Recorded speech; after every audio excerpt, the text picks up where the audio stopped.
Welcome into Real Talk today. I'm Michael Liptak. And I'm Sydney McIntyre. On today's show, we're going to talk about a few touchy subjects. We're going to talk about the catcalling video that was released last week. We're going to talk about Brittany Maynard, who's been the face of the Die with Dignity in Oregon. We're going to talk about if we agree with the method that she went through.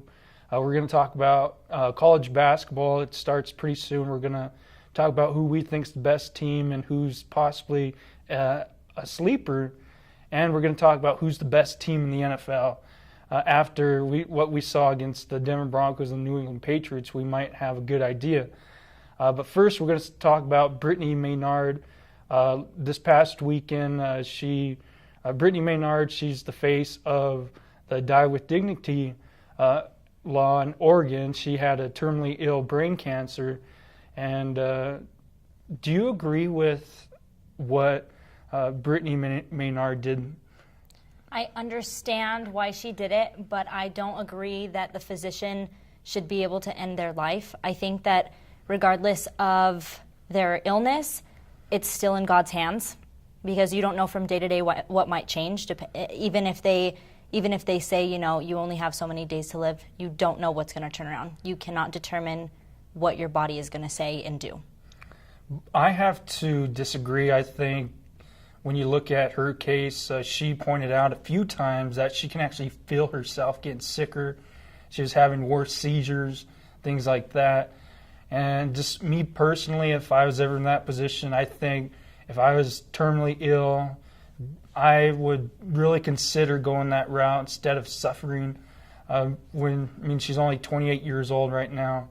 And if you're going to try to live it out longer than the 6 month that she was given in the spring, I think it'd be real tough to go through that every single day, having seizures, having these just such tough things to go through. I would really consider going with dignity.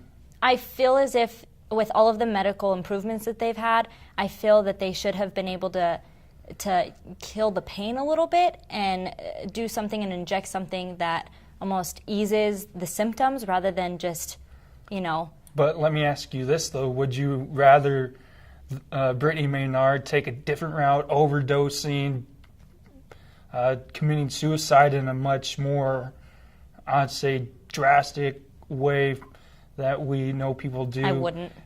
At least with this way, the doctors gave her a prescription that let her go peacefully instead of really suffering. Right. I do agree that I'm glad that she's not suffering anymore.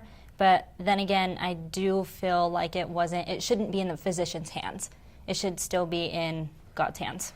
But if Brittany Maynard, though, made that decision, shouldn't she have the right to do that? Yes, as human beings, we should have the right, especially living in America. Freedom. Freedom to do what you wish. I definitely have to agree with that. I think people should be able to do what they want, especially in these type of situations. Yeah, I agree.